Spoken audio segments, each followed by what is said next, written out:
Secrecy is repugnant in a free and open society, and we are, as a people, inherently and historically opposed to secret societies, to secret oaths, and to secret proceedings.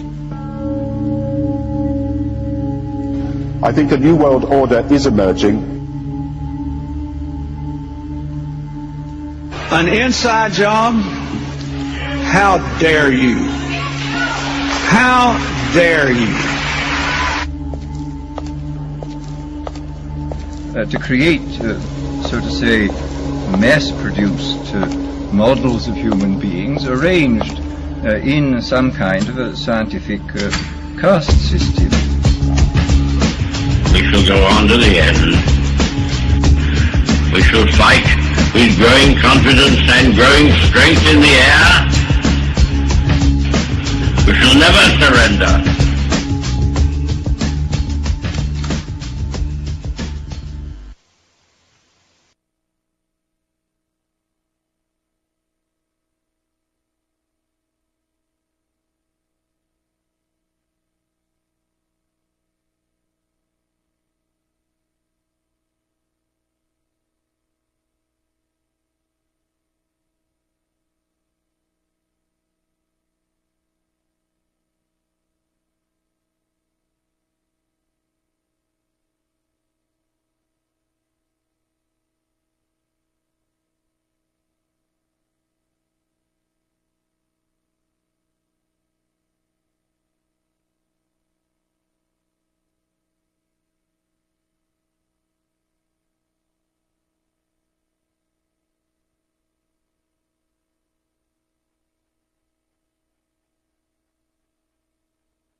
Good day, everybody.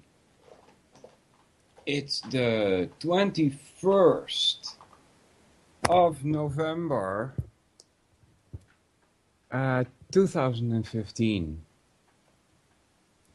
This is UCY.tv with the Solvinur Event. Check out UCY.tv.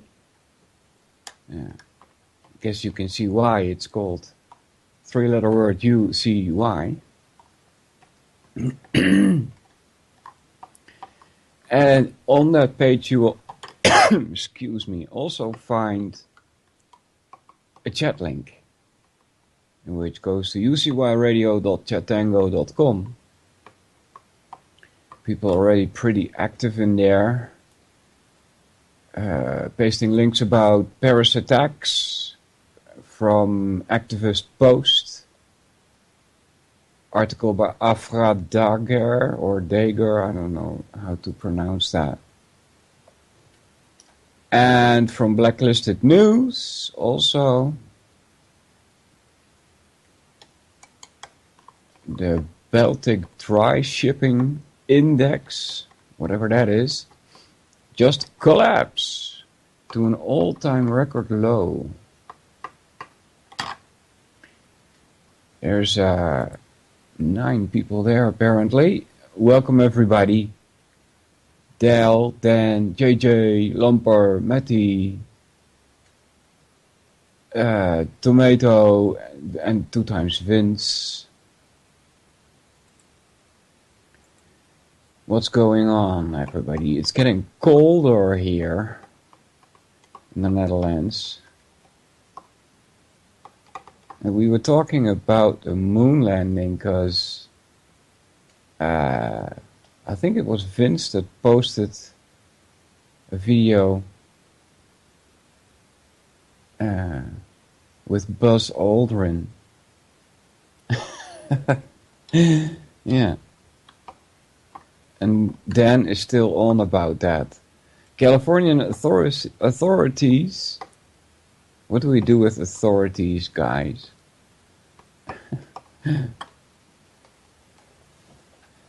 have decided against prosecuting former astronaut Buzz Aldrin after he punched a documentary maker who claimed his moon missions were faked. Yeah, so there's not going to be a public going-ons about this, huh?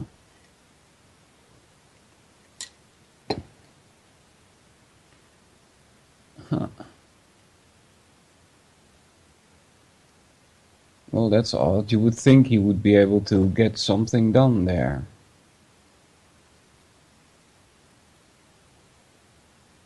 All right. Yeah, I'm just having some questions about these moon landings. And I wouldn't claim that they weren't there. But there are some questions. Yeah.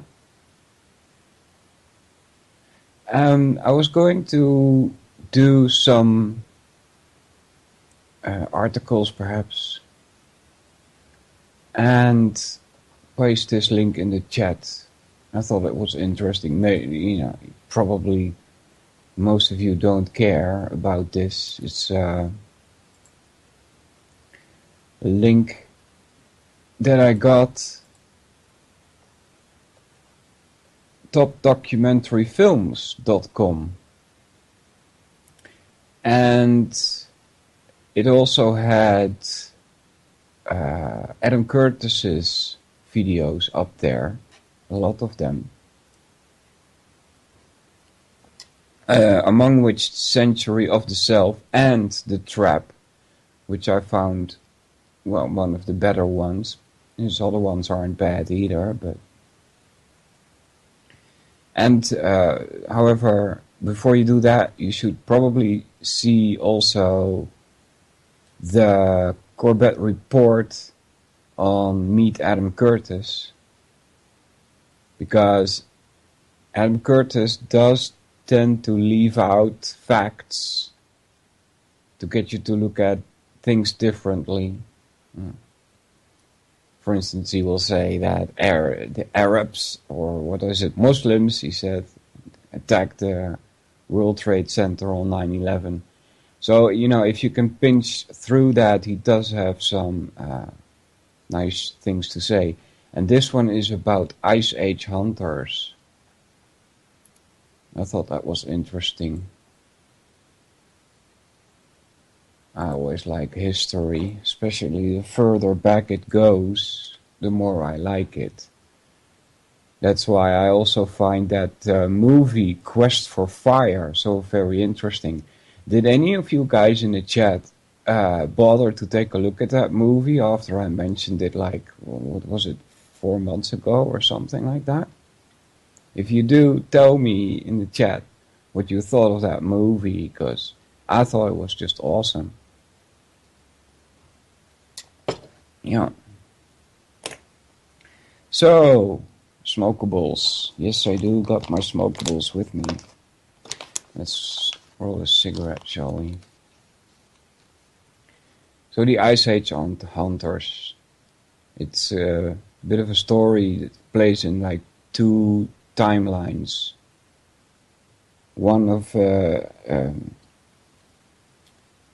German archaeologist who was actually an electrician, and one playing kind of like current day. And they're talking about settlements of humans, or yeah, I guess also settlements, but at least like presence of humans as far north as North Germany, around 12,000 years ago. And at that time, when the young archaeologist was doing his research, it was thought that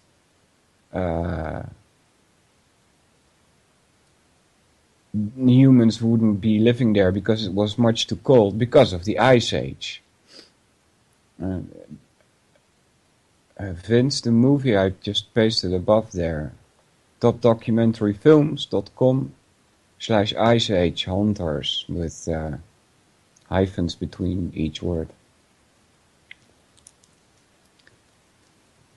So I thought it was nice. They showed some tools that these people used and tried to reenact how different kind of spears would work. There was one very interesting thing about the arrows that they used when using bow and arrow, and that was that if, for instance, they were shooting and it missed and it hit some kind of hard obstacle like a rock or something, the arrow itself actually would break into two pieces, a front piece and a back piece, so that not the whole arrow would be destroyed, but that the back piece could be reused. And they had this, so they had this arrow that was actually made of two pieces, so as to save work time and resources that they needed. Finn says, thank you, Walter. Out of chat, building a fire. Okay, yeah, you gotta be warm, buddy. That's all. That Quest for Fire. So did anybody see that movie, Quest for Fire? Nobody, I guess. Huh, that's too bad.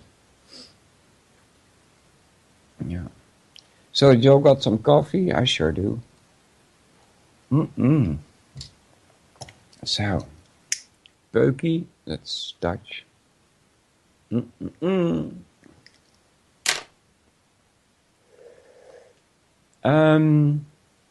So moving on from Ice Age Hunters to the next topic, which kinda relates but also doesn't at all.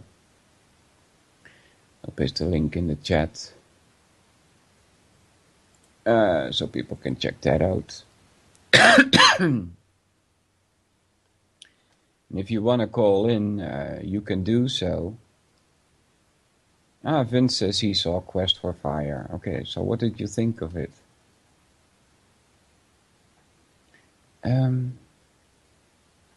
If you want to call in, you can do so if you have Skype. And then contact me at Solvinur. And then I can add you into the show. If you're not in the contact list yet, then send a contact request to Solvinur, Solvinur, and we can get you on air. Alright, so Cold Sun Rising is this from nationmultimedia.com by Sam Goury. It's an interesting thing. New studies flip climate change notions upside down. The sun will go into hibernation mode around 2030, and it has already started to get sleepy. At the Royal Astronomical Society annual meeting in July, Professor Valentina Zarkova of North Cumbria University in the UK confirmed it. The sun will begin its minimum, that's grand solar minimum, in 15 years. So that's different from the 11-year cycle that most of you should by now know about. There are different cycles the sun goes through. It's more than only the 11-year cycle. Other scientists had suggested years ago that this change was imminent, but Zarkov's model is said to have near-perfect accuracy. Alright, so I need to open this page in a different tab. Hold on, guys. Copy that here. Open a new one. Paste it there. Here we go.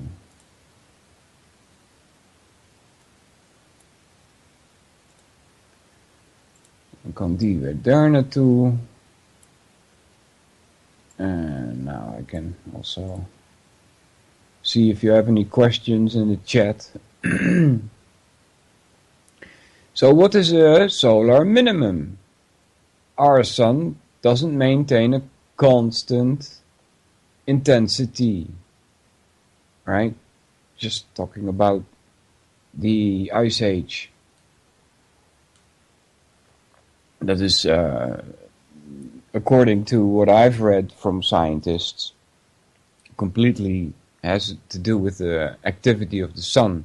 If the sun is less active, then it gets colder.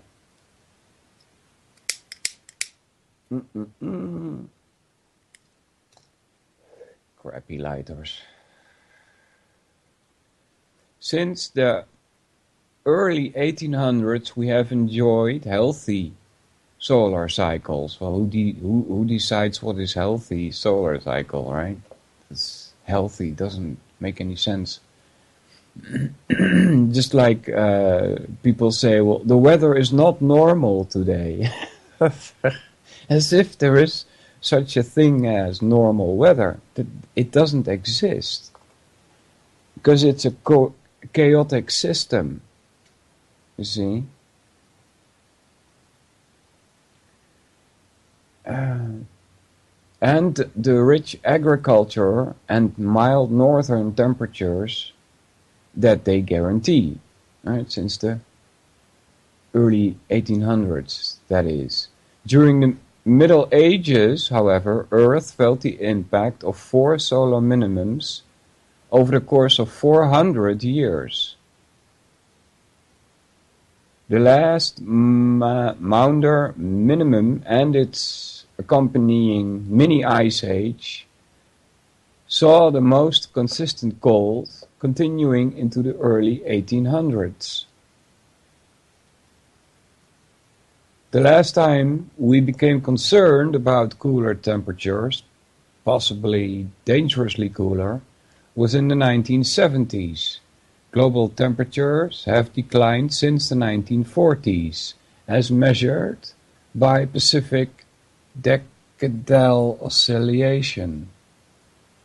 Right, so that's a different way of measuring, because what the data that the IPCC relies upon is very tainted, because they were taking temperatures from within cities, for instance.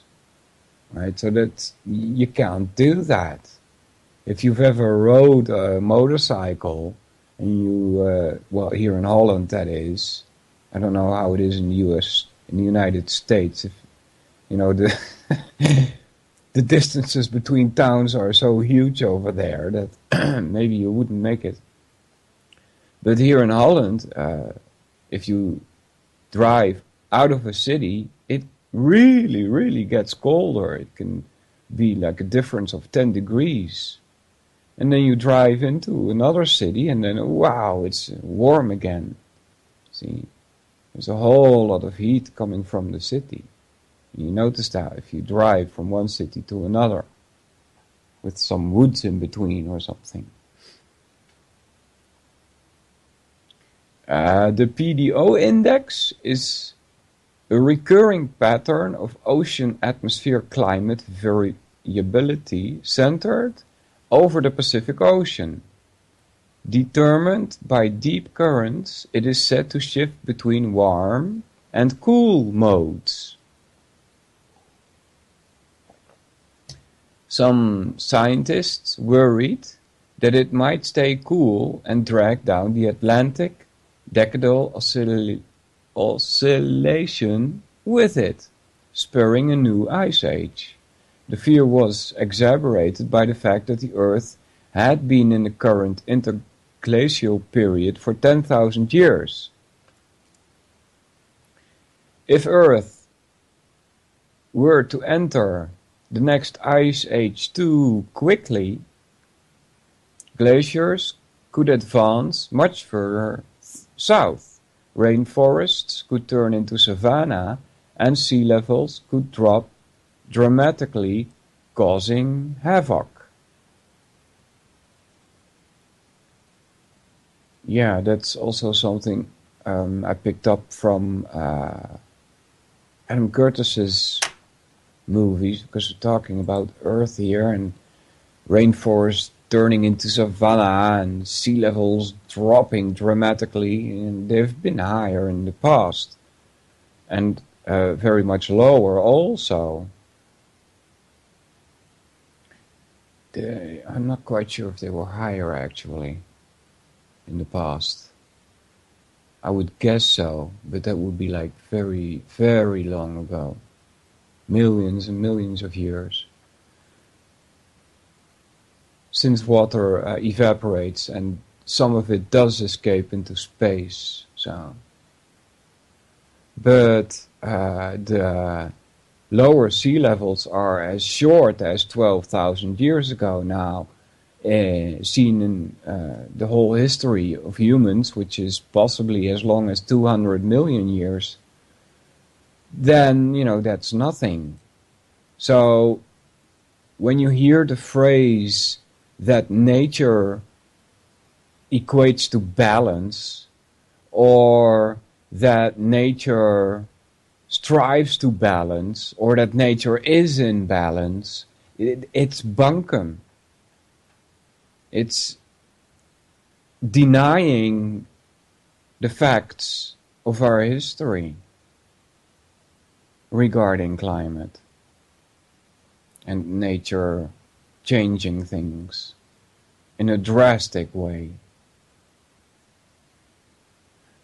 Alright, where were we? The BBC, all three major American TV networks, Time magazine and the New York Times all ran feature stories highlighting the scare. Fortunately, by 1978, that PDO index shifted back to warm and the fear abated. Next heading is climate science versus the skeptics. Yeah, strange.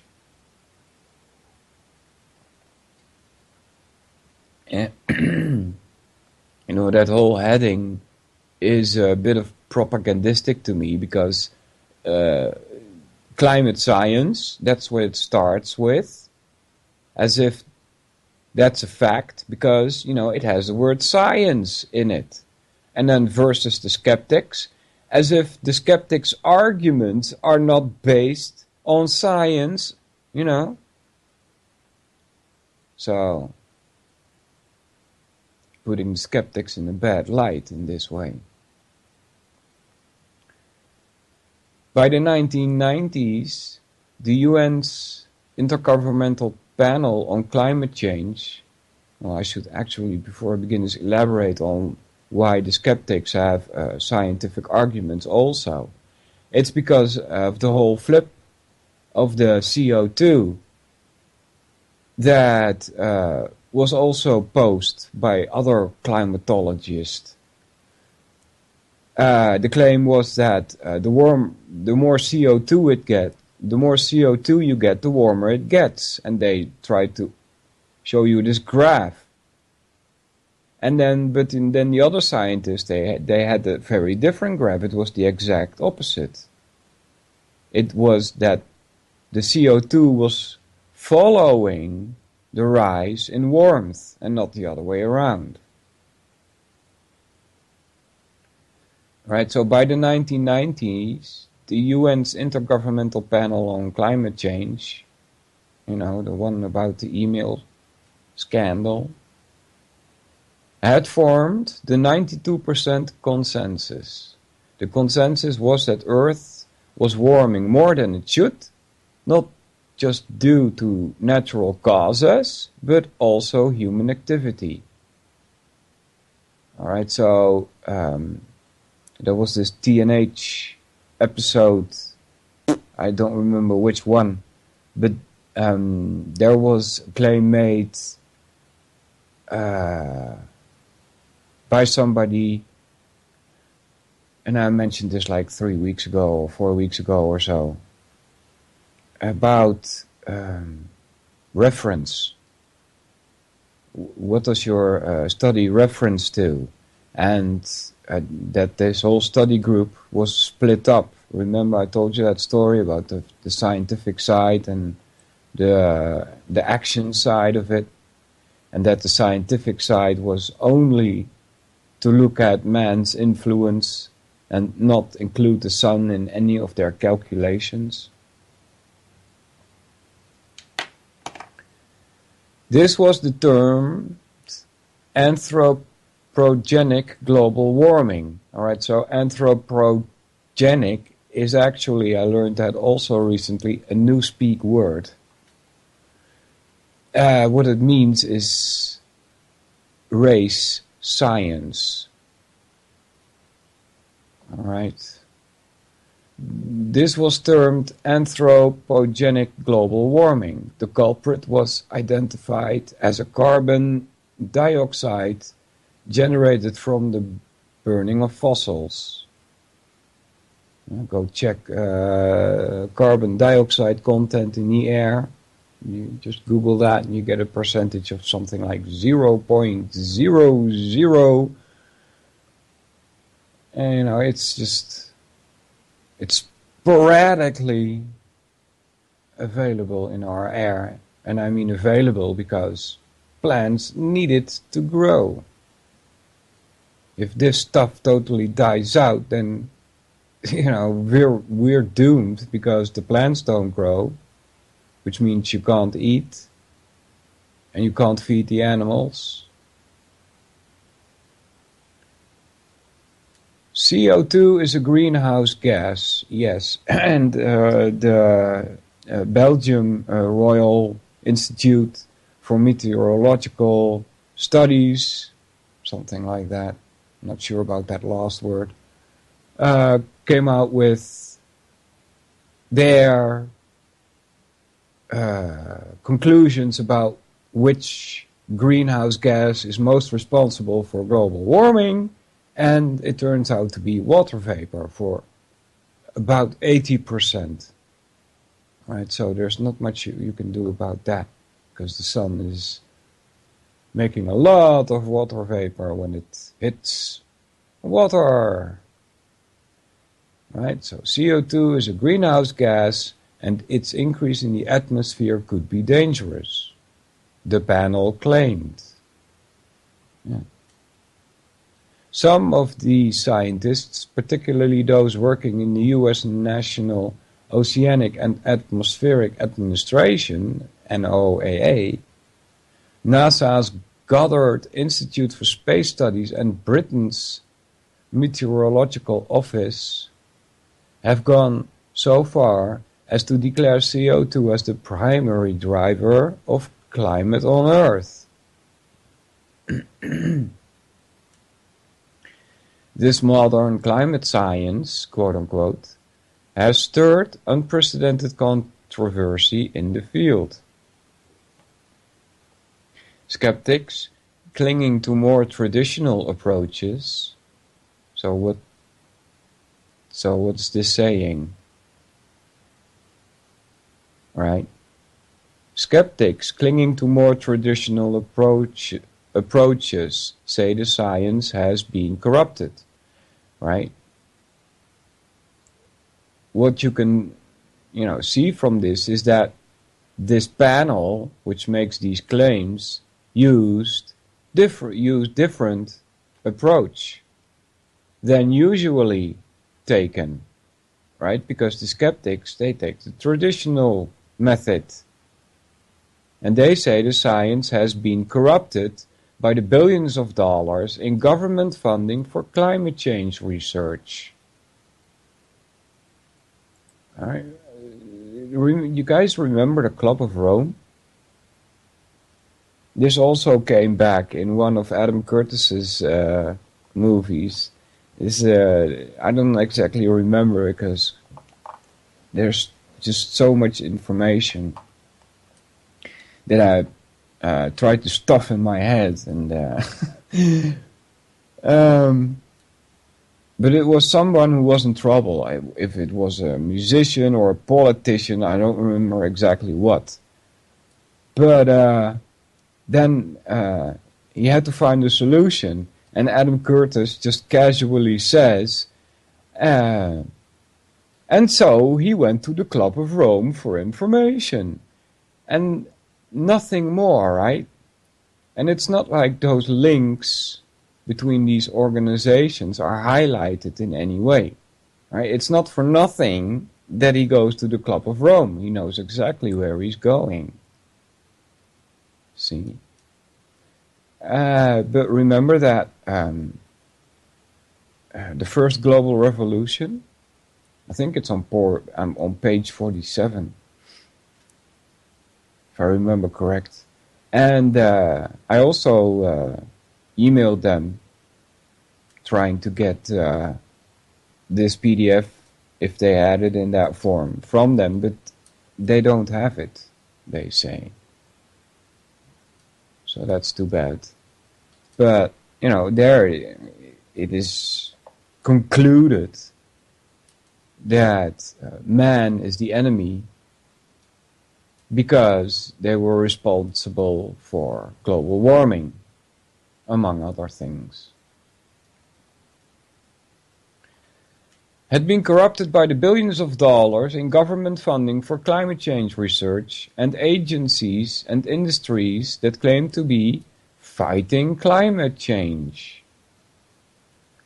The counter-argument is that the skeptics are backed by the oil, gas and coal industries or are affiliated with conservative political groups. Right? I'm not sure this is the correct way of putting these two against each other. One is UN, United Nations, Agenda 21. That's, or actually, I think they changed it to Agenda 2030 now. There's a new follow-up of Agenda 21 called Agenda 2030, if I remember correct. Right, and I would say that the skeptics are just actual scientists. The biggest bone of contention between the two groups is how the data is assessed. So it's very important what you do. Remember grammar, logic, rhetoric. How the data is assessed. In other words, what are you doing at the second step? Or what are you doing even at the first step? Which kind of data do you let in? And which kind of data is discarded? You know how many times, especially when it comes to history, data is simply discarded because it doesn't fit the picture?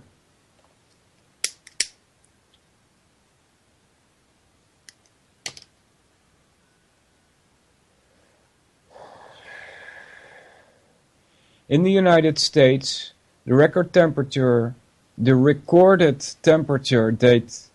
data go back to 1880, and elsewhere not even that far. Those data have to be stapled on to the ice core data used to determine temperatures in earlier times. This has led to controversial representations, such as the infamous hockey stick graph released by the IPCC that gave the impression the world is hotter now than ever.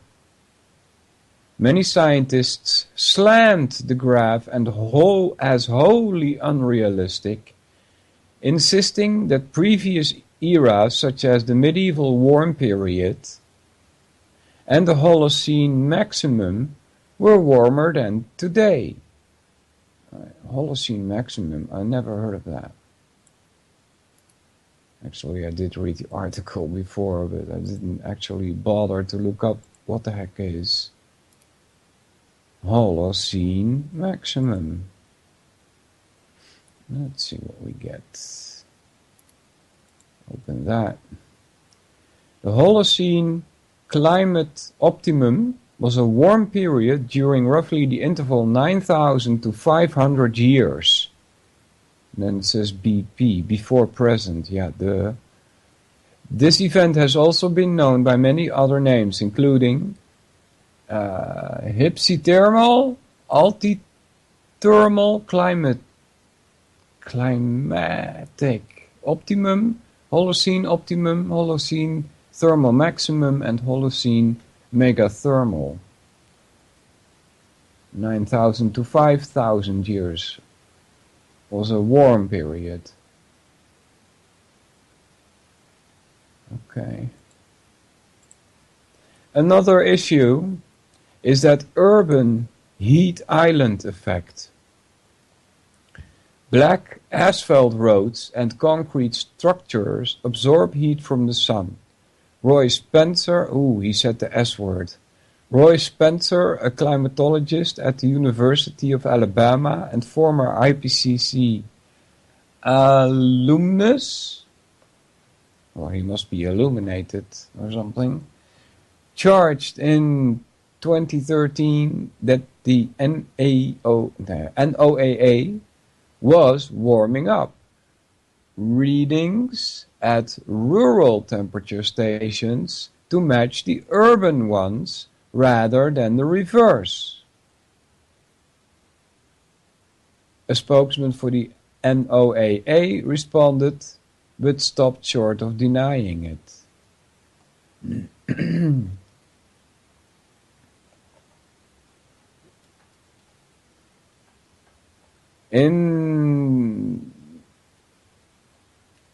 If you want to call in about this, you can do so. Contact me at Solvinur at Skype. It's about time you guys called in. In the 2009 ClimateGate scandal, emails and documents from IPCC-affiliated scientists were leaked that indicated that they had manipulated data and reports to jive with the AGW theory. References were made to hiding the decline through the use of tricks. Then in 2012, Anthony Watts, a meteorologist and self-described whistleblower, caught the NOAA changing temperature data from the 1930s to make the decade appear colder than it had been. Another whistleblower, blogger Tony Heller, although clearly aligned with conservative groups like the Heartland Institute, alright, so that's appeal to, it's a kind of ad hominem, right? Circumstantial ad hominem. Did you catch that one? Has amassed impressive data. He claims that since 1997, the world has actually been getting colder, and Goddard and the NOAA are committing climate fraud. The NOAA has declined to respond. Yeah. So, this article is going on.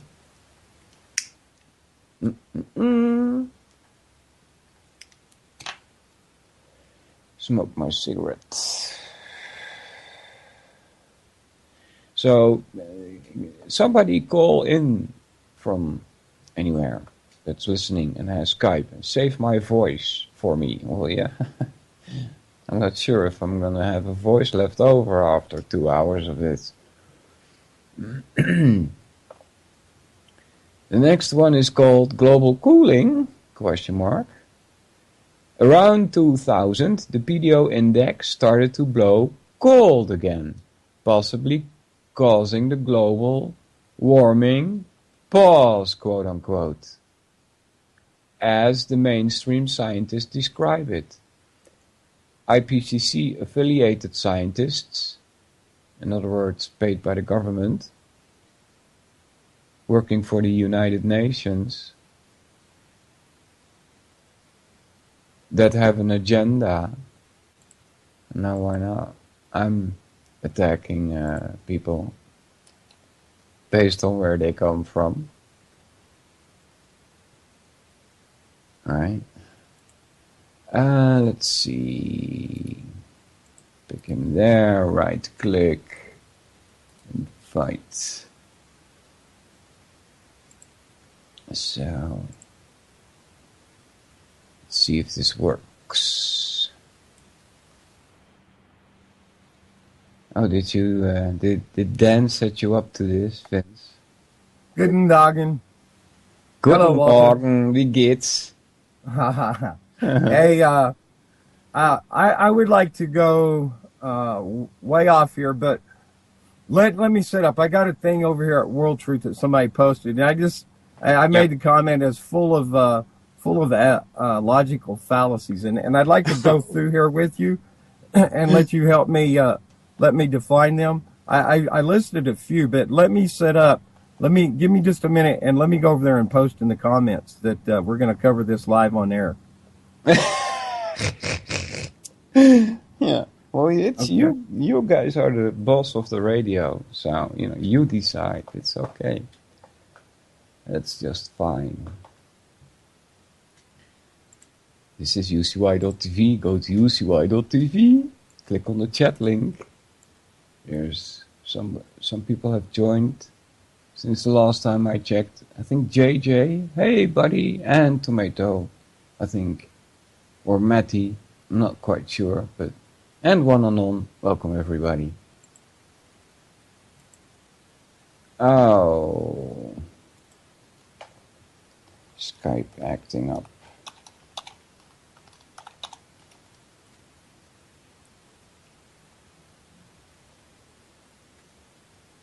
Let's see.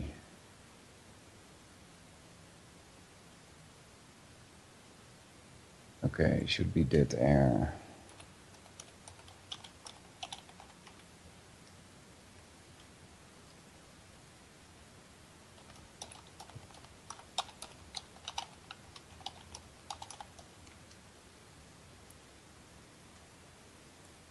Are we back? No.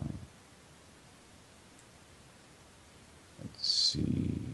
Cancel. Call dropped. Well, this is interesting. Am I even back? Yes. Looks like I'm back. Blah, blah, blah, blah. There goes Vincent. Alright. Let's see what we can do. Vincent. But now, let's hope this works this time. And I'm not quite sure what you heard or didn't hear the last couple of minutes.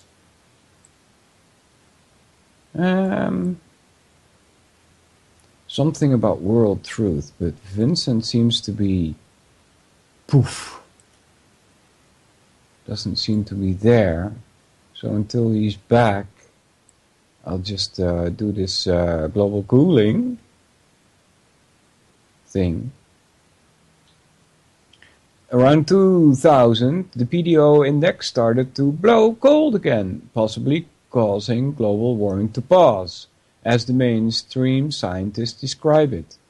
IPCC-affiliated scientists, as well as NASA and NOAA, attribute the pause to other factors.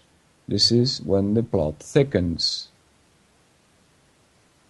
Oh, okay, Matty, thanks, buddy. Solar cycle 24, 2 cycles prior the cycle that expected to bottom out into a Maunder minimum was weak. In 2013 and 14 it reached its maximum far below average. Meanwhile, extreme, so that's this ties back to the earlier phrase that they used, that the sun is going back to sleep. Meanwhile, extreme cold weather anomalies have occurred around the world. Last year, polar vortices slammed into central United States and Siberia as a third hovered over the Atlantic. All 50 United States, including Hawaii, had temperatures below freezing for the first time in recorded history. Okay, this sentence can't be correct.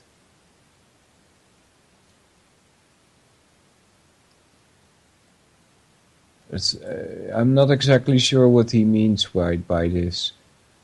I guess this should say something like, of the 50 states in the United States that didn't have below freezing temperatures in recorded history,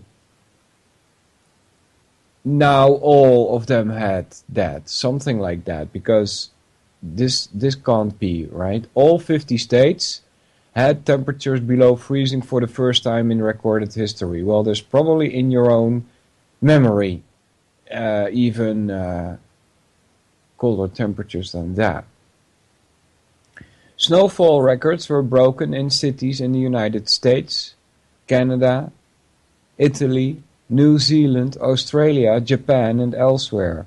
Southern American states and central Mexico, where snow is rare, got heavy snow, as did the Middle East.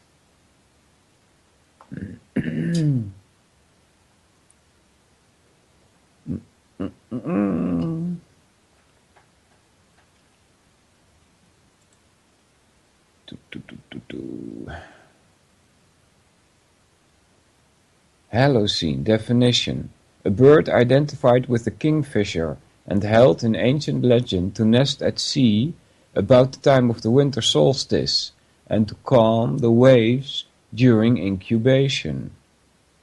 Kingfisher is associated with fishing for boys to indoctrinate, Alan Watt mentions in one of his books. Thank you, Jane. Okay.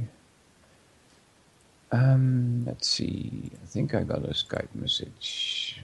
Okay. Hold on, guys. That's just what you get when you do live radio. Let's see. Blah, blah, blah. Blah, blah, blah, blah. Choop, choop, choop, choop. Stupid computers. KLM, NO, P, Q, R, S, T. And there is the V for Vincent. And now I should be able to add him, right? Yes, there we go. Okay. Hey, buddy.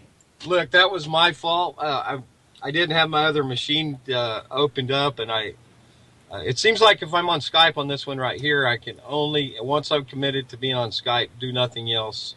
So when I went over and clicked the link with another tab, it just boom, it freezes up and shuts down. But anyway, so okay, I've got my other machine open, and is what I want to do. And since I got knocked off trying to say I'd like to discuss this on air, let me hand you back the mic just a minute. Let me go over here and post this, that we're going to talk this, get a link over here, and see if we can't get some engagement. But this is about abortion, basically. But every bit that I read out of it seems to me it's just like it's a diatribe of logical fallacy. So, all right. I will be right back. Sure. Note even Thailand was immune. In 2014, Bangkok hit its coldest low in 30 years, while 63 lives were lost in the north.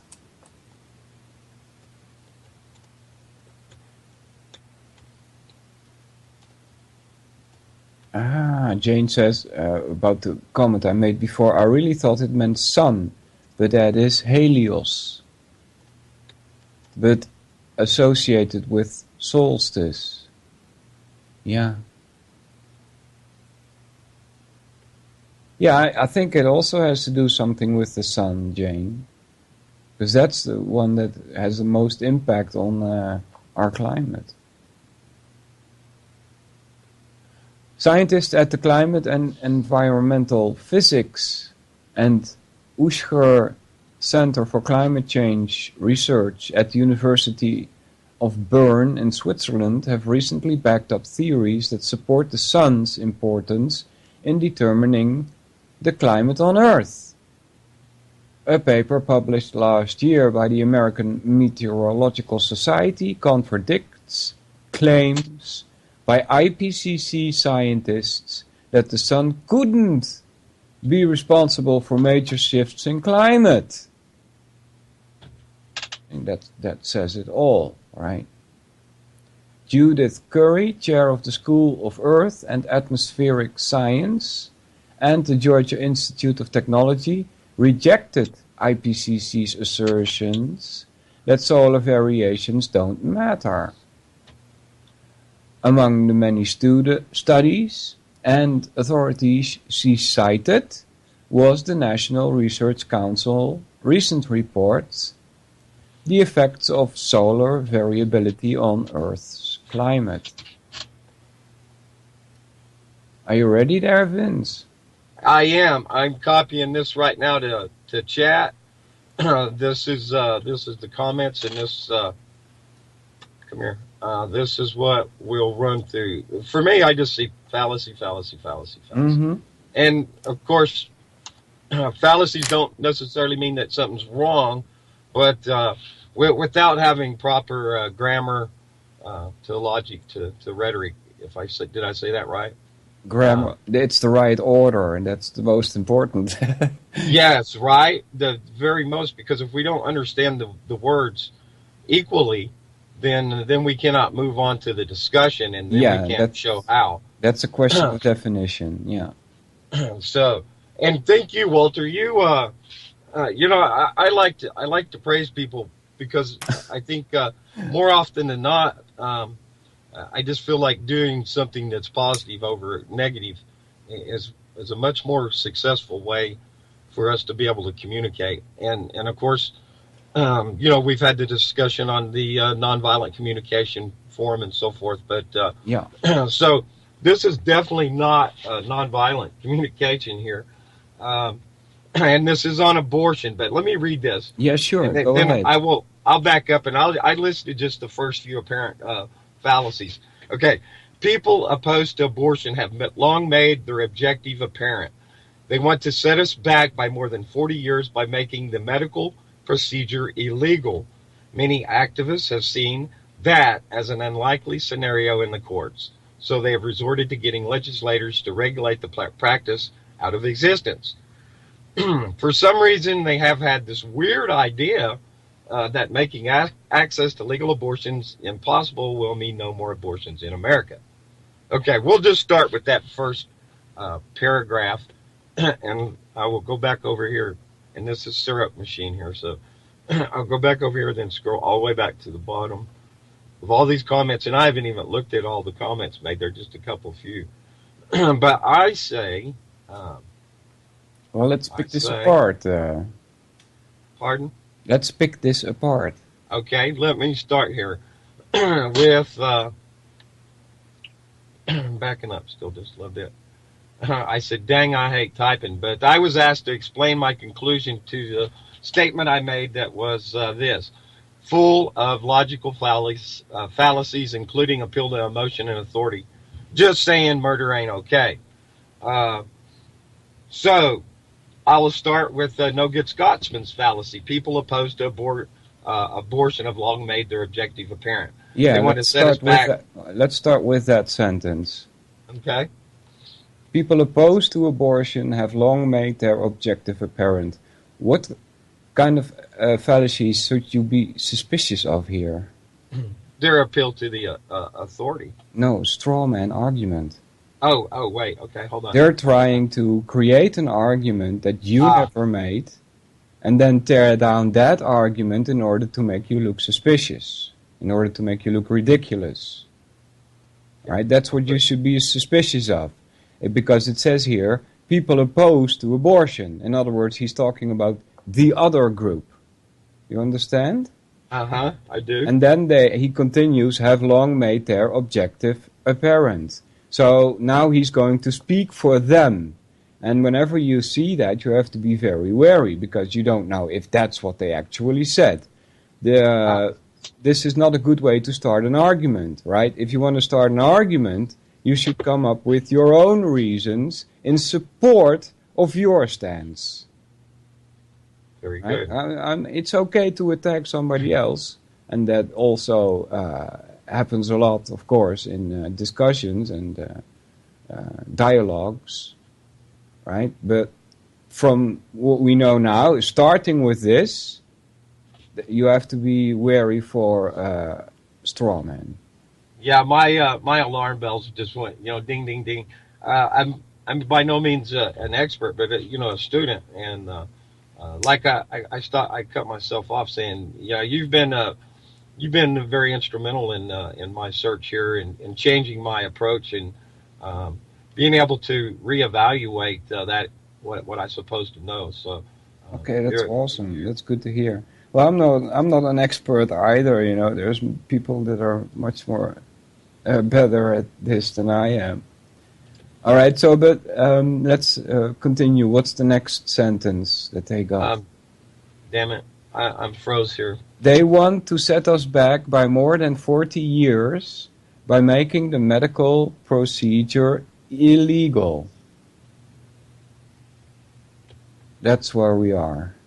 Okay. I'm thinking okay, so what I'm gathering is that 40 years ago, this procedure was illegal, I guess, right? Yeah, Roe versus Wade in the 70s legalized abortion. But, all right.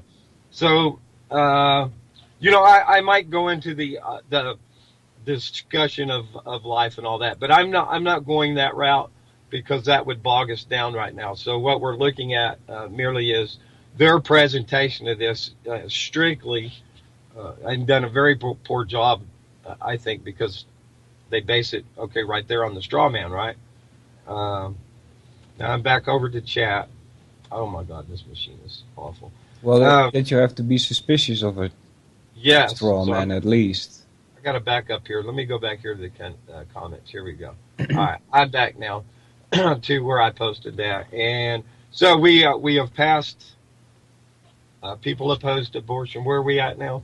They want to set us back by more than 40 years by making the medical procedure illegal. All right, so what's wrong with that one?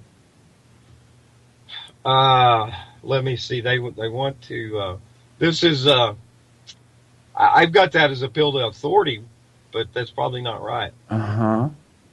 Okay, so what I see is that, like I said, 40 years ago it was illegal, right? Then some decision was made to make it legal, right? We don't know if that was a false or correct decision. It doesn't really matter, actually.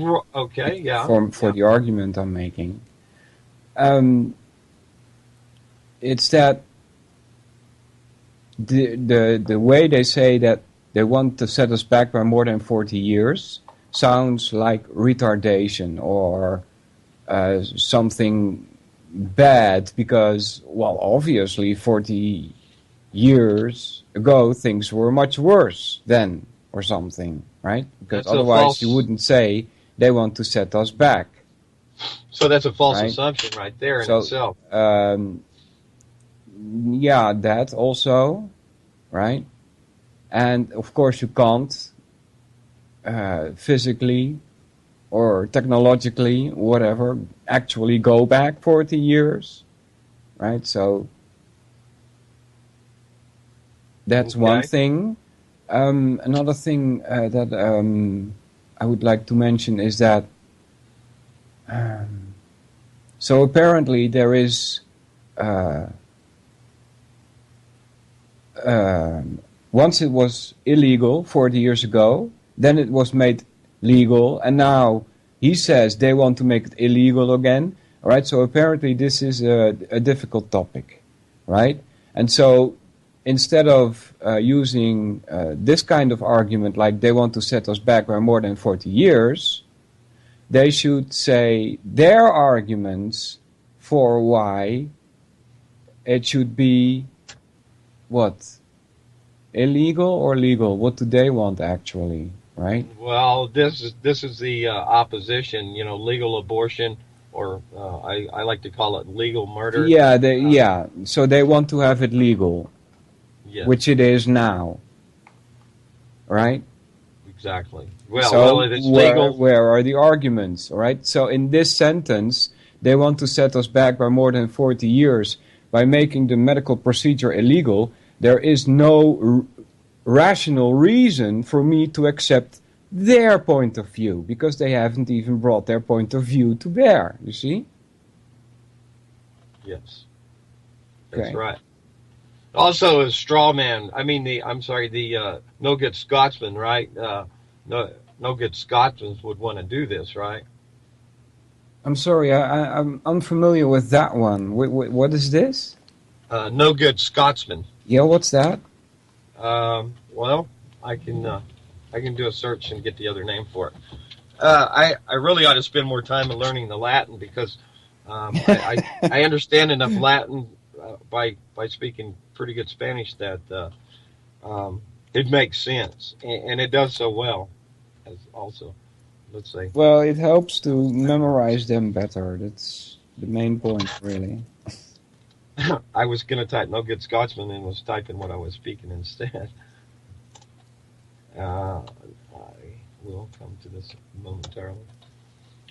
In the meantime, I had, what was it? Ad hominem, when they say they have this weird idea. Yes, that's an ad hominem. Yeah. So if you think this way, you're weird, right? Nobody wants to be weird. Yeah, it's an ad hominem unless you explain what is exactly weird about it. I see. And that's for most people very hard to do. Huh. Okay. I guess So we what? can You continue got the while I'm Scotchman back. ready or what? No, it's coming. Waiting Okay. for it. You need a new computer.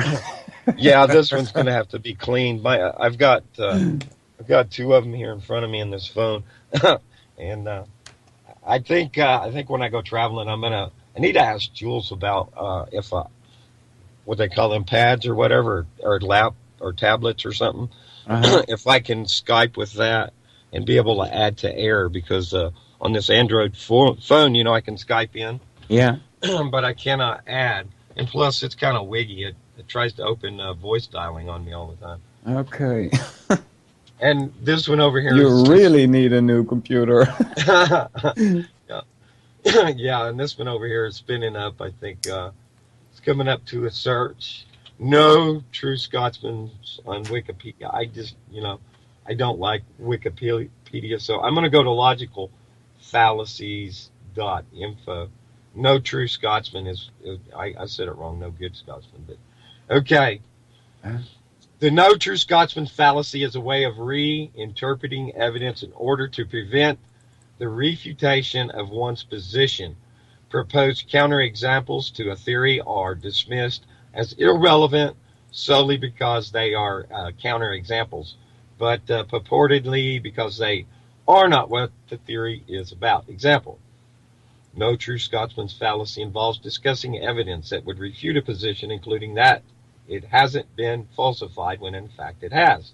Uh-huh. If Angus Glaswinnie, if they're from Glasgow, Glaswegian, Yeah.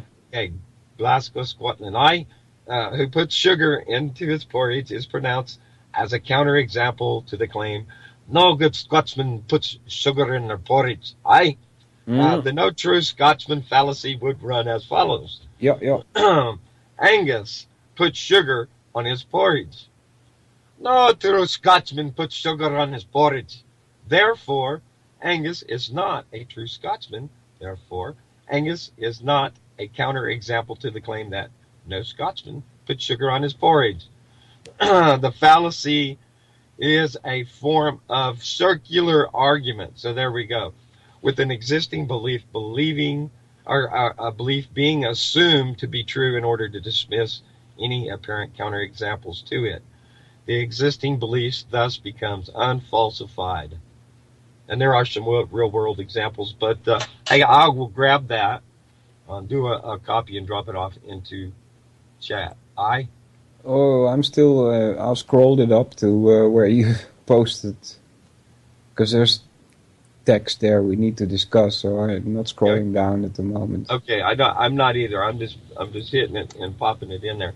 And I look at my phone and I see it's there. Yeah, one of me posted it. There's more than one of me here in chat. Yeah.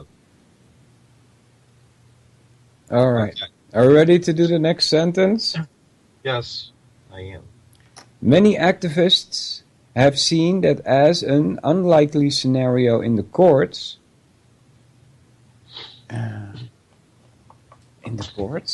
So they have resorted to getting legislators to regulate the practice out of existence. All right. Many activists have seen that as an unlikely scenario in the courts. What exactly is that here? I'm not getting it. So they have resorted to getting legislators to regulate the practice out of existence. So they want to put good old democracy into action there. You know, let's vote on what's for supper, said the two wolves and the rabbit. Oh, it's appealing to politics, you mean? Yeah. Which we know are a bunch of liars. Right? Correct. I'm rolling a ciggy over here. Yeah, that's fine. I don't know. I just feel like most of what I see that's presented in supposed argument is little more than I said earlier, a diatribe of logical fallacies. Uh-huh. And I'm certainly not free of them, but I practice, try to practice daily, in my thinking, retraining, because, we've been propagandized from birth, really. And, we have to, get some neural pathways refiring in a different direction. Well, yeah, we have to unlearn a lot of stuff. I mean, even I would say, but I also, I'm probably filled with propagandistic ideas that I haven't broken down yet, that I haven't unlearned, right? So anyway, many activists have seen that as an unlikely scenario in the court, so they have resorted to getting legislators to regulate the practice out of existence. This rests on the idea of belief in authority, right? That's also one thing that should be noted. It's not for nothing that Larkin Rose calls his book the most dangerous superstition, which is the belief in authority. It really is a new religion, though. So I don't know what kind of fallacy this is, but that's what I would, at least object to. Absolutely.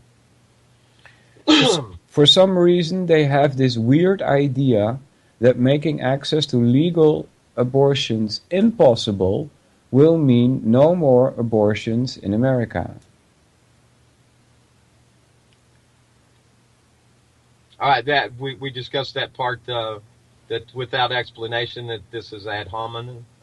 Well, actually, he does explain here what's weird about it. Okay. All right. So is that weird to think that?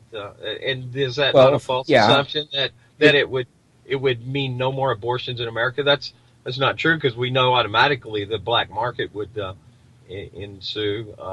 Exactly. First of all, people would go where that was legal or permitted. Yeah. If you make it illegal, it doesn't mean that that stops it. If somebody writes some letters on some paper, that doesn't mean actual practices stop to No, continue. You see, it's not magic. they so-called Right? marijuana, actual cannabis use Yeah. is illegal, but I'm going So, to smoke a bowl here in just a little bit. yeah, on the one hand, what he's doing here is reinforcing the argument that we just made, that the belief in authority is useless.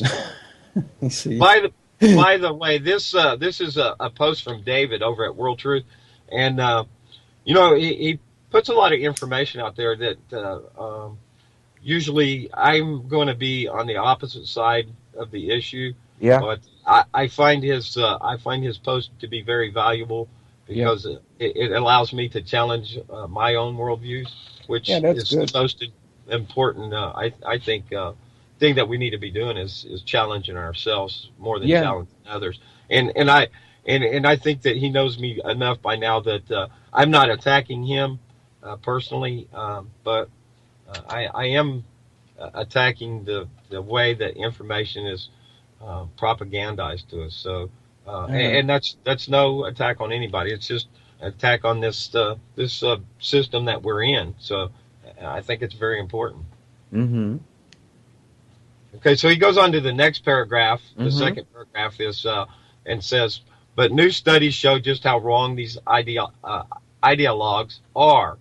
Groundbreaking research, and I haven't looked at this groundbreaking research from the Texas Policy Evaluation Project, TexPEP, took an in-depth look at the rate of self-induced abortions in Texas in the wake of the implementation of some of the more restrictive abortion, regulations in the nation, and the results were stunning. So I guess I would have to copy this right here and take it for a search. And it's going to be so, it would probably be elusive at this point to track it down with this stupid machine. So I think I might pass on that. Actually, at this time, I'm looking at the Texas Policy Evaluation Project. And I'm going to go back down to the bottom. I'm going to wait. Let's go through this then. You can reread it to yourself or out loud and then break it down for us. Well, This is just a broad-based statement. I don't think there's much really to... yeah, there's just a couple of things missing. Like, new studies have shown how wrong these ideologues are. What ideologues is he referring to? I'm guessing that it should be illegal, right? That abortion should be illegal. Yeah. Now, I have to say, just to make this clear, that I don't believe in authority. So I wouldn't ask them to either make it legal or illegal, right? So that's just my standpoint. So let's get into a little the philosophics of this then. Shall we? Shall we address the issue of life and murder, the taking of a life, homicide? When is it a life, and when is it something just squirming around in your groins? When is it alive? Is your question? When is it alive? Well, yeah. When is the conception between sperm and egg life? Yeah.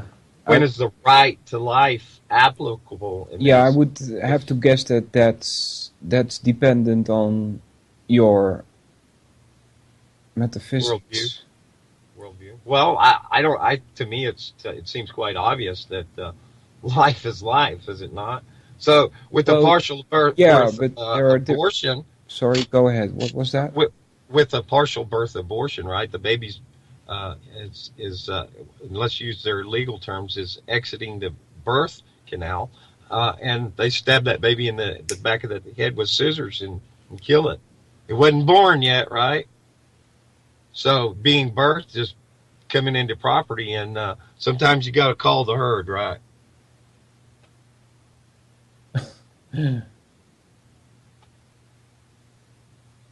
All right. So can't believe you must have misunderstood me some, because I can't believe I got you speechless here. Yeah, the practice of abortion is not something that you want to hear about. You know, it's gruesome, right? So. Well, I mean, a lot of people like to watch horror movies, you know, where people are chained up and chopped up into little bitty pieces. Well, yeah, that's a question we discussed before when doing fallacies. It was like, is it because the people want to see violence and they like it, or is it because it's on TV and people are taught to like it, you know? Yeah, the difference between a psychopath and a sociopath. Well, this has to do with culture creation. Yeah. Edward Bernays. Social engineering. Yes, exactly. You can hear a lot about Edward Bernays also in Century of the Self. That's a very good, that's a very good one. I've watched that more than one time. Yeah. All right. So, but when life starts, you know, it depends on your metaphysics, and some people might suggest, well, science should be able to answer this question, right? But science itself has no idea what life is. If you ask for definitions, it's pretty hard to give them. Plus, also, they can't create life. They're getting close. From the building blocks that they claim life is supposed to be made of. Yeah, Jules talks a whole lot about this every morning. Yeah. That there is an attempt. This science, this mad science, right, is attempting to recreate life in their own imagined image, which is very, very dangerous. And science is the scientist, or let me say the accepted social science that is given to us today. They are the high priests of this most dangerous superstition. Yeah, at the moment, yes. That's correct.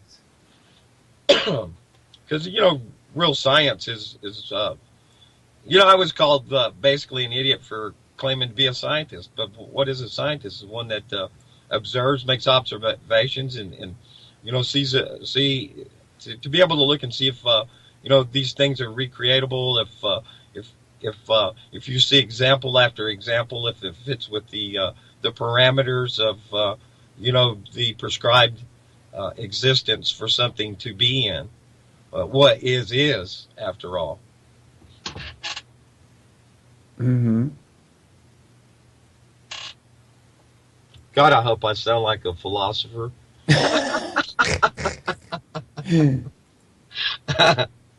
Somebody laughed quick. Oh, thank you. You did.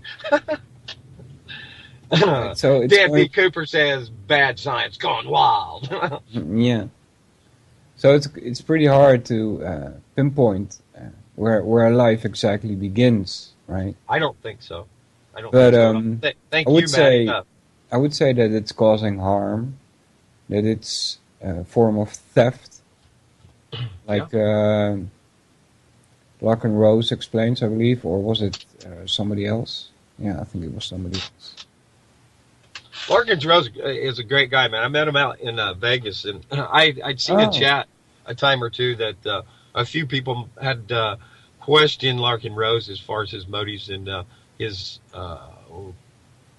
financial venture for all of this, and I will quite assure you that is not the case. Anybody that knows me, that, you know, I'm just a regular good old boy, I'd give the same description for Larkin Rose. And he's definitely not out there making money. He did a speaking engagement at out in Vegas, and then an after party is a great time. I videoed the whole thing. I've got it up on my YouTube, but oh, nice. I would refer, and I'd have to find that link, but I would refer to another a great fellow that I met out there at Bundy Ranch that we met again there at when Larkin Rose came to Vegas, but he goes by many different names. So Tom Jefferson, he did a great upload there of that. Austin Thomas lives in Vegas. He does radio, does a blog talk show.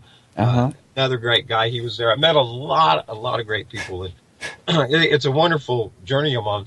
Next month, I'm headed out to Oregon in the Willamette Valley, and I'm taking up my the western leg of my journey, and I'm going to be meeting a lot of great people out there, doing some interviews, and just bringing connecting more voices. And my motto is what matters worldwide, and I hope that by addressing issues, even the most difficult and most supposed preposterous of ideas, like the world is flat, if a person's not willing to look at all there is on that, then I think they fall also into the category of worshiping at the altar there of science, our most dangerous superstition given to us by the high priest of science. Yeah, science is the authority nowadays, right? Scientific community. What was it again? In the 1930s, sprung up. Dan Cooper knows. I forgot the term, but making a comeback now. Has all to do with the scientifically controlled society, as Aldous Huxley put it.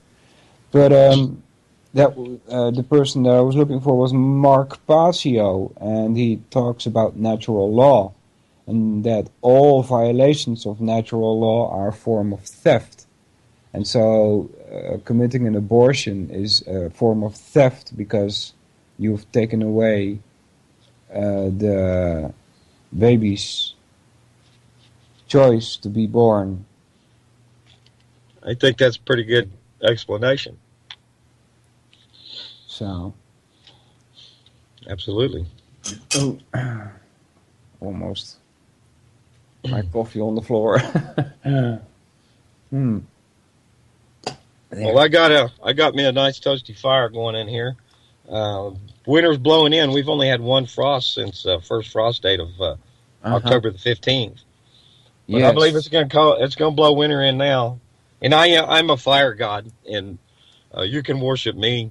I don't have any high priest, but if you're looking to apply, there is openings available. High priest for your mighty fire god, king of the one match fire start. And now the congregation said amen. Matty Clues got it in the chat. Technocracy, it was. Which started out in the 1930s. Hey, Jules, what's up? Good morning, Jules. So what have you been up to lately, Vince? What have you been doing? I am currently preparing my journey, which means packing up.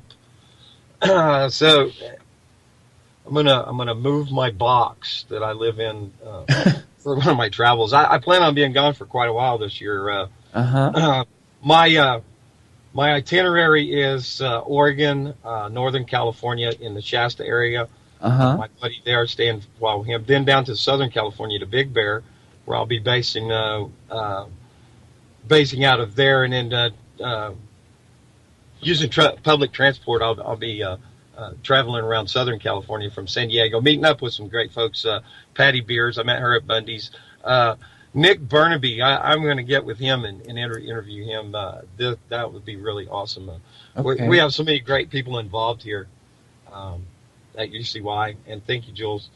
UCY.tv is awesome, great voices, and I'm proud to be not a part of, but it being a part of me so much. So you're actually making media? Yeah. Very good. We're doing it together right now. Yeah, but I mean video-wise also. Or are you recording audio only? Audio. I'm doing a show over at Real Liberty Media on Fridays. We're going to move the time sometime. JJ is going to guest with me. Episode 3 is I'm titling each episode, which I'm calling "Pinging It" with the ABC. So Ahoy was the first. I had episode 0, 0.5. That episode 1 was Ahoy. Episode 2 was Betrayed, and Lonnie Clark, that was yesterday. She joined me yesterday morning. Yeah. The Age of Fission here at UCY. Now, next week, JJ is going to join me for Contraband.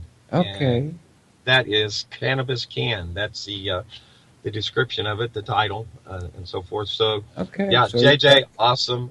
He's really the reason that I am where I am in so many ways. Love JJ. He's a great guy. so you're back making radio then? Well, yeah, I am. I've about a month now. We're going to continue that for a while. It's Once a week? yeah, every Friday, and we're going to move the time to a little later, Pacific time friendly, and I'll also make sure I don't follow. yeah, that's got a. Right? I'm sorry. Go ahead. I'll make sure I don't follow it, right?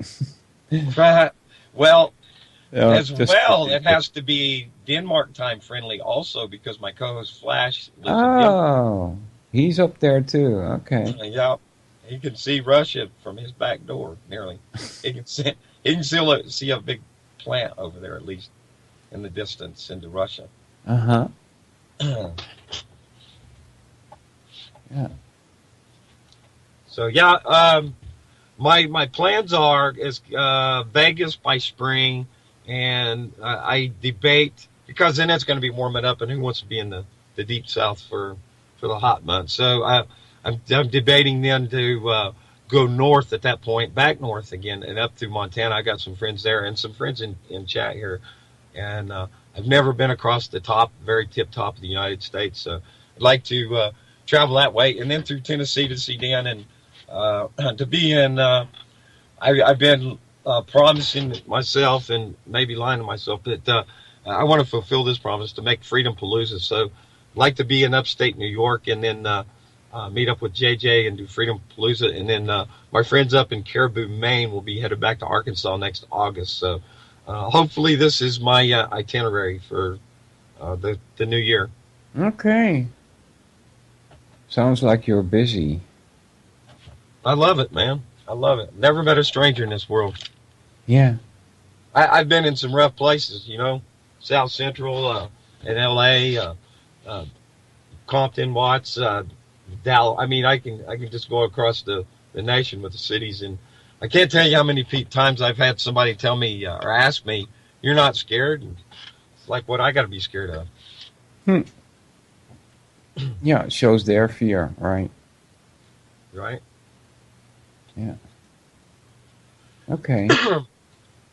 And how do you, so do you have a job, or how do you make sure you get enough food? Well, I'm currently a sucker of the system, but I'd like to back up that with, hey, if I'm forced to pay insurance and I collect it, does that make me wrong? So, I don't know if you've seen, I've shown some pictures of my hands there. That's just an example of the rheumatoid arthritis that I got. Okay, that's not so good. Yeah, highly deformed, the metacarpal drift and so forth. But yeah, I'm on Social Security disability. Okay, that's no problem. That's what I tell that story just real quick. I applied for it back in the late 90s, and when I went for my appointment, I went ahead and denied my first claim, and I went another almost a couple of years and doing a little bit of work what I could, doing some cowboying, which boy, that's even tougher when you got that arthritis. But anyway, so eventually I reapplied, and this is like probably unprecedented, but when I reapplied, it was at 6 weeks I was approved and received disability. Okay. They sent me to their doctor and all that stuff, so, Yeah. I'm not faking. Yeah. Yeah, we have that kind of system here in the Netherlands too. If you have something that makes it harder to have a job because something wrong with your body, and then you go to the doctor and he decides for how much percent you are actually unable to work. So 10%, 20%, 30%, 90%, 100%. They decide what kind of category you're going to fall, and that kind of decides your future. Well, Social Security is either you're disabled or you're not, and it's unfortunate because a lot of times the people that need it most, people dying from the sick care industry, prescribed treatments of poison and burn and cut them and all that. Usually, somebody with a death sentence from the security industry is dead and gone by the time their approval rolls about. Mm-hmm. Take care, Jane. So, this topic that you brought up about abortion, right? Uh-huh. It links to the idea of what is right and what is wrong action, right? Right. So, have you ever thought about that? What constitutes right action and what's Oh, yeah, absolutely. And wrong? I would like to say that my personal theological beliefs harm nobody. So nobody can say that I'm wrong in holding a belief that I have an accountability to a creator. And Yeah. but that is not that's not the reason that I seek to be good.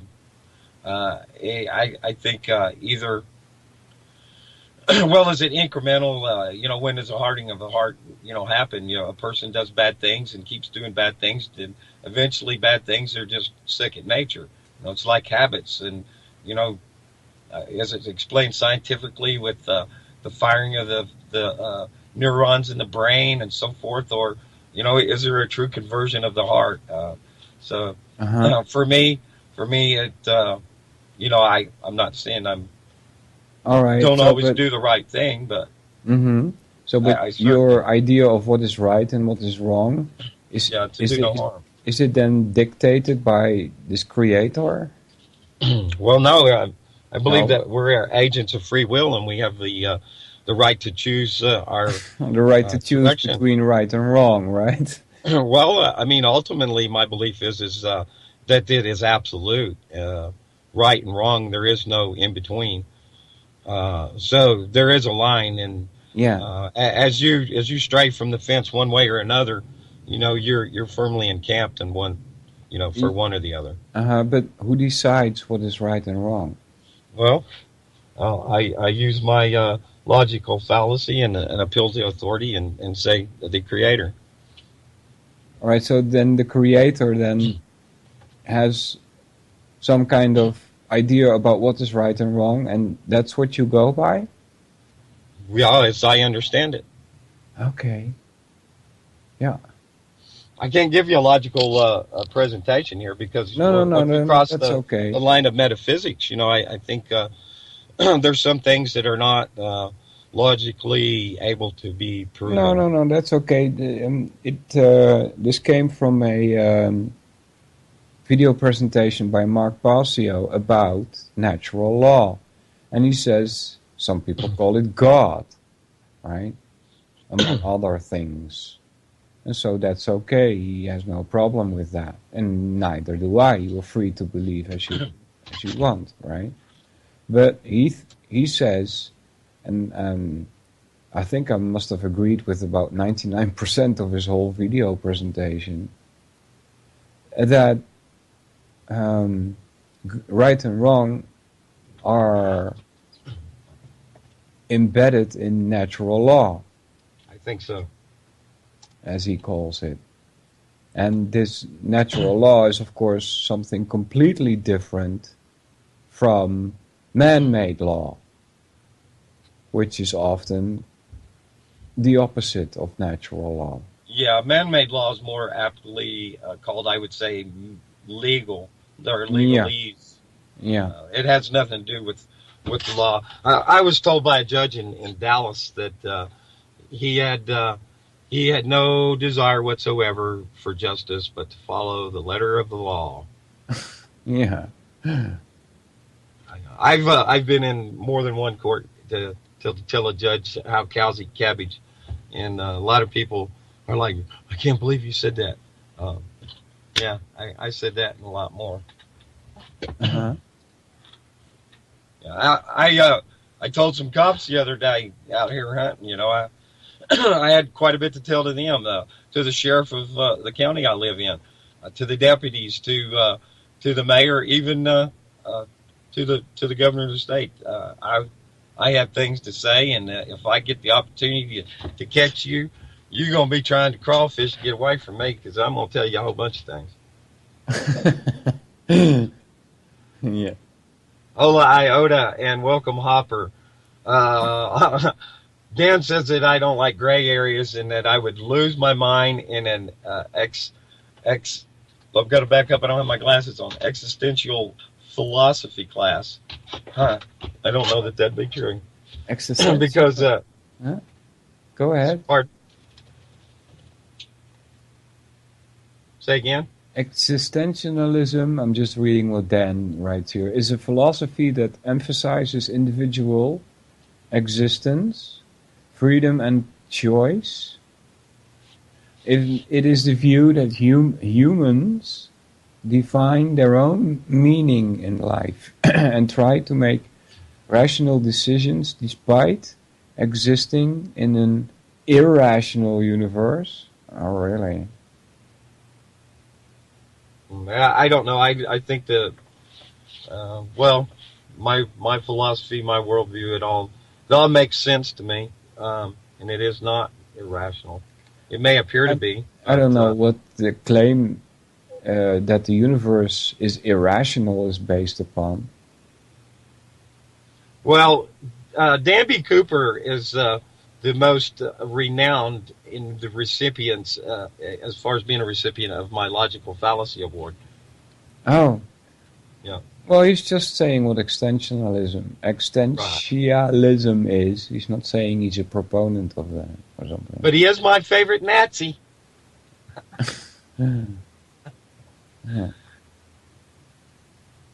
Irrational.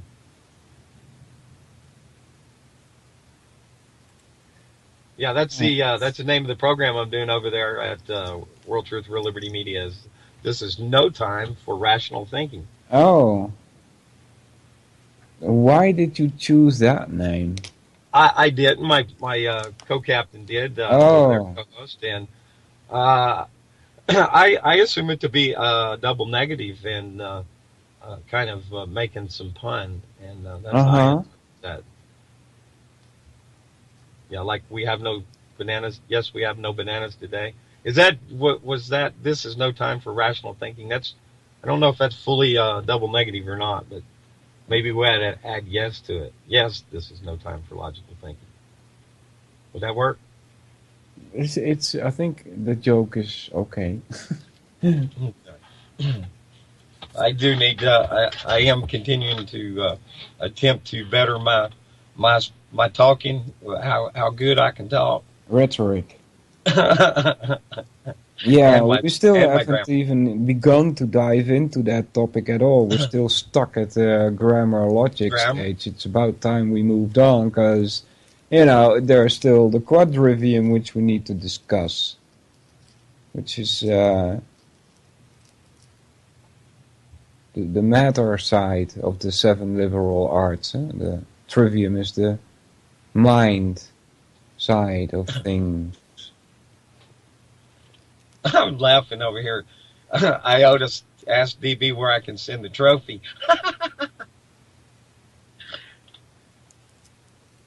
And Matty Clue says you have to ration your rational thinking so it doesn't run out before the game's over. Yeah.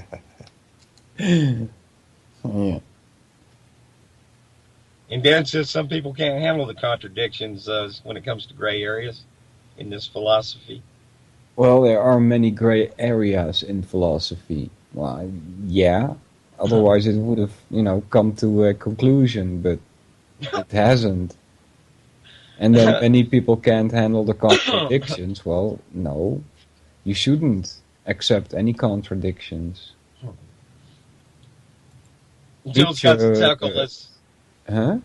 Jill's got to chuckle as well as I did. That Maddie says only alien grays are allowed in the gray areas.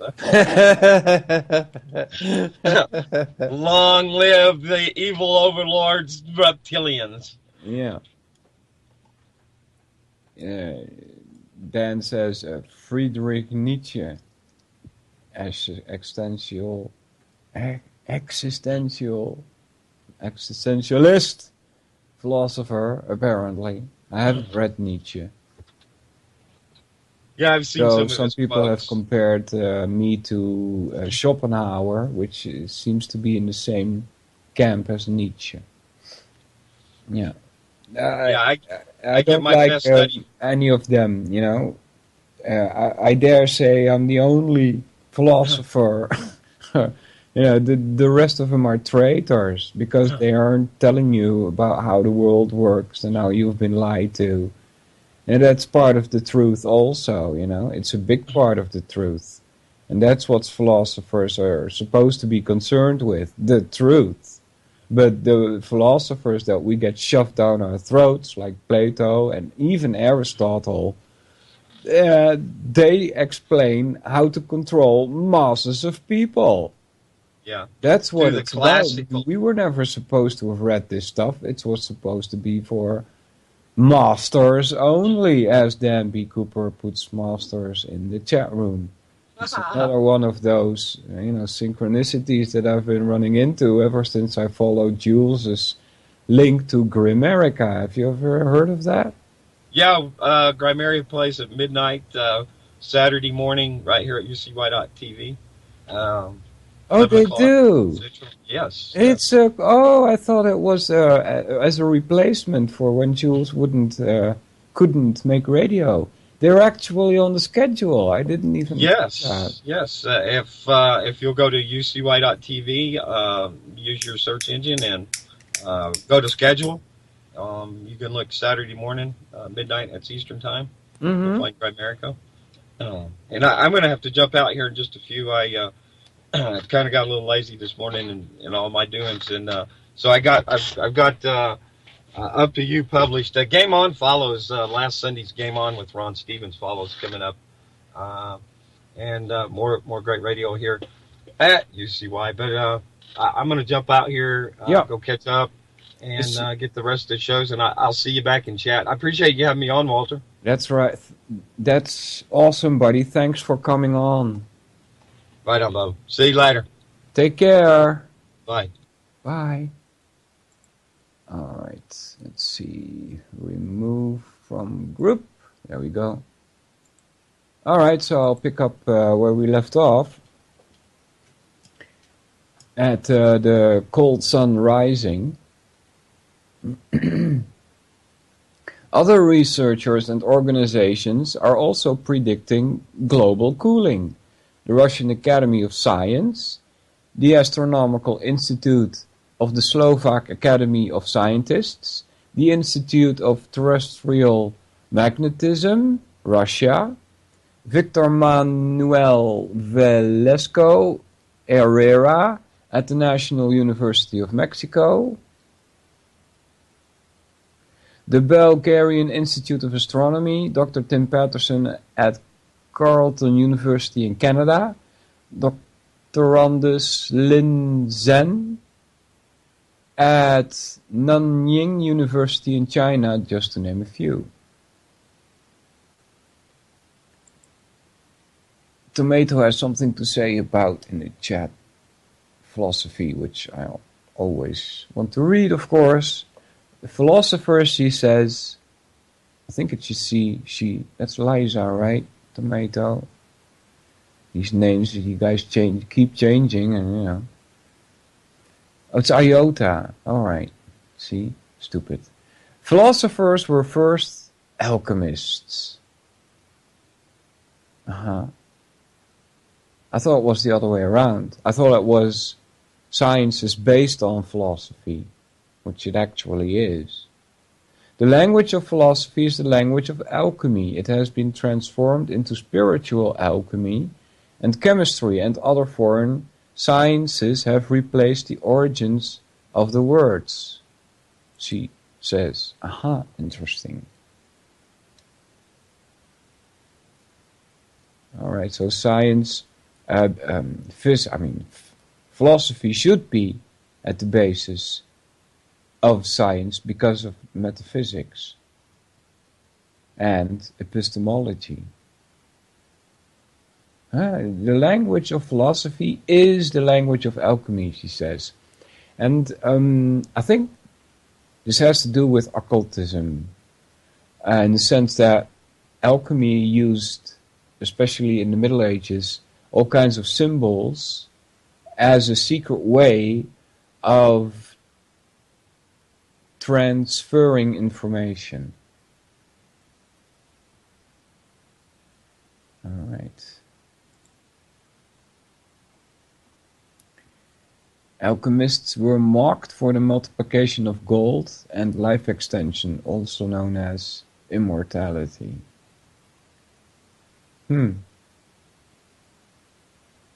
Really?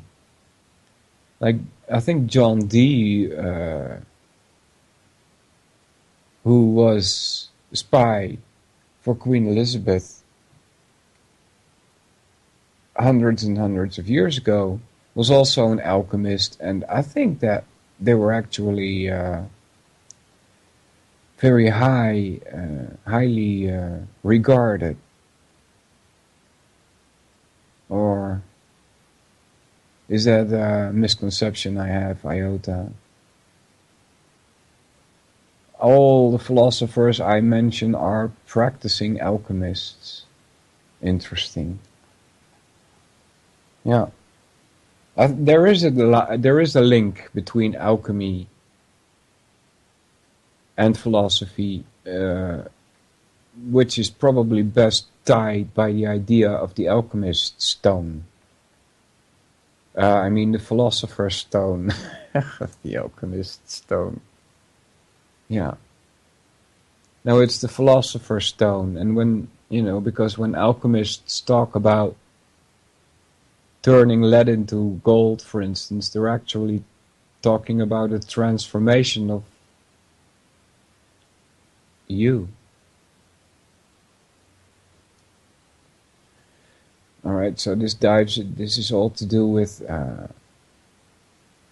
occultism and earth, water, fire, air, ether, and so on. Pretty difficult stuff. Metaphysics is the branch of philosophy that deals with the first principles of things, including abstract concepts such as being, knowing, substance, cause, identity, time, and space. Abstract theory or talk with no basis in reality. Alright, so the correct... I don't know if that's a correct definition, because identity, yeah, actually that belongs there very much. A is A, right? A thing is what it is and not something else. Especially that, not something else also. A thing is what it is, at the same time, in the same respect. That belongs to metaphysics, which deals with the nature of reality. That's what it deals with. In other words, what is real, what is and what is not. Right? As far as I know, that's the best description that I can give of metaphysics, which is also known as ontology. Maybe you want to look up that word too then. It's ontology. I'll just type it into... I think it's typed like that. It's just another word for metaphysics. Right? And then epistemology is the theory of knowledge, as then says indeed, especially with regards to methods, like syllogisms, for instance. Validity is something you come up. Validity is a term that comes back in logic. When is an argument valid and when is it not? I got that tab open, but I found it too difficult. A couple of weeks ago, we did that also. Here it is. Let me copy that into the chat. There you get a good description of what actually is known as valid, because there's also, for instance, sound argument, right? It goes into what is logic. Epistemology, the theory of knowledge, or in other words, how do you know what you know? Using your five senses, for instance. especially with regards to its methods, validity, and scope. Epistemology is the investigation of what distinguishes justified belief from opinion. Yeah, well, I wouldn't even use the word belief. I would suggest here epistemology is the investigation of distinguishing of how do you distinguish reality from fiction. Alright. Ontology is the philosophical study of the nature of being. See, it's metaphysics, becoming, existence, or reality, as well as the basic categories of being and their relations, traditionally listed as part of the major branch of philosophy known as metaphysics. Yeah, it's the first branch. That's what you start with. Although, if you're making your own philosophy, I would suggest, while building a metaphysics, also thinking about your epistemology, because the two should kind of jive. And then from those two, you can go to the next step, which is morals. You derive that from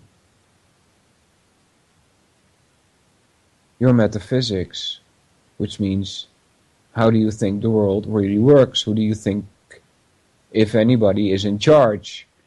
Some people believe that God is in charge.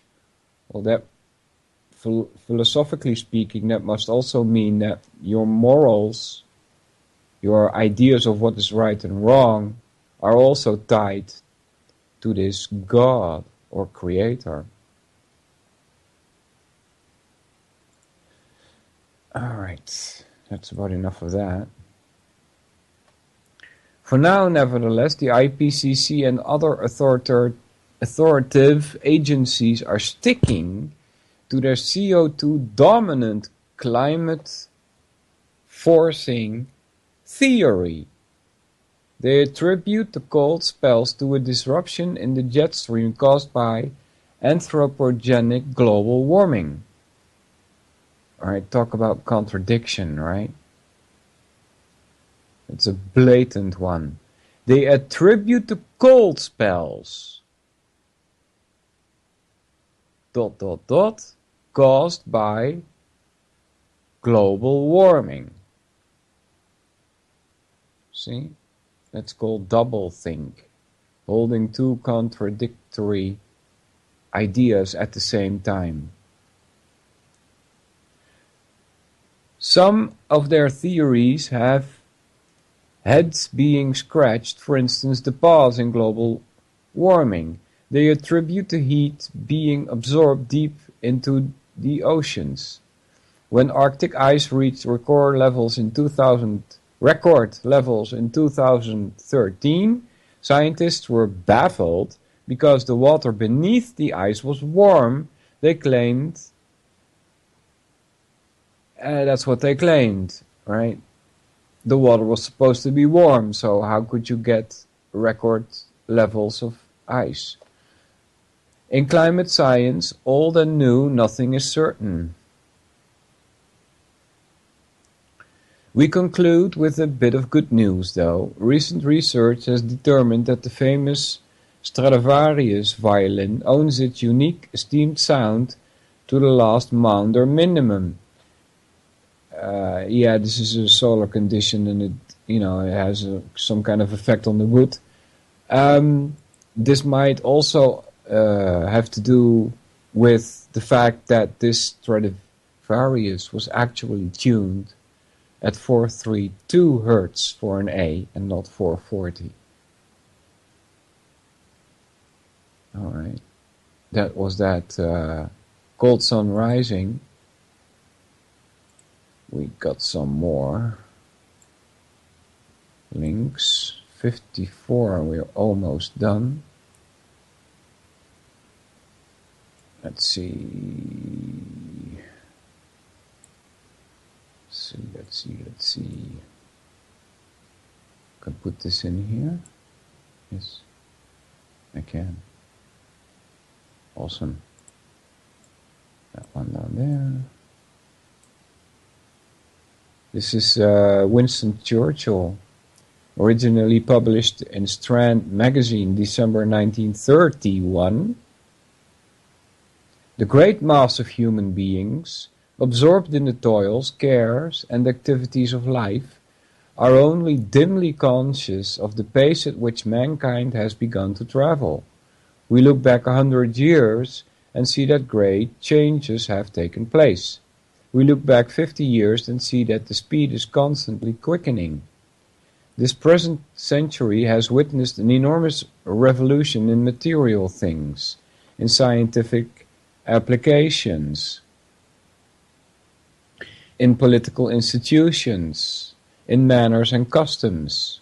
The greatest change of all is the least perceptible by individuals. It is the far greater numbers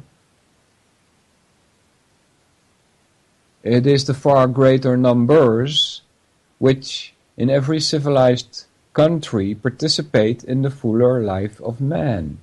In those days, said Disraeli, writing at the beginning of the 19th century, England was for the few and for the very few. The twice 2000s for whom, wrote Byron, the world is made, have given place to many millions for whom existence can become larger, safer, more varied, more full of hope and choice. In the United States, scores of millions have lifted themselves above primary necessities and comforts. Yeah, this phrase should be seen in context with Century of the Self, because it was actually, according to Adam Curtis, the companies, the industries that were not happy with the fact that in the United States people were only buying what they needed as opposed to what they wanted. And so they got the consumer idea started by getting people to buy what they want instead of what they need. And aspire to culture, at least for their children. Europe, though stunned and lacerated by Armageddon, presents a similar, if less general, advance. We all take the modern conveniences and facilities as they are offered to us without being grateful or consciously happier. Alright, it's 58. It means my jingle is gonna come in pretty soon. Del, Nick, thanks for coming by. Dan, Hopper, JJ, Joe, Jules, Lamperdy, Matty, Iota, and Vince are still in the chat. Thanks a lot for listening, everybody. I'll be back next week, and I don't know exactly what we're gonna do, but we'll see that then, I guess. I still have some tabs open here. There was one about the Paris attacks, but I guess you already heard too much about that. So, The Last Will and Testament of Cecil J. Rhodes is another one, for instance.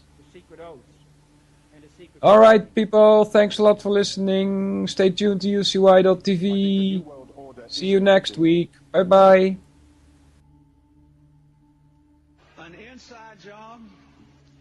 How dare you? How dare you?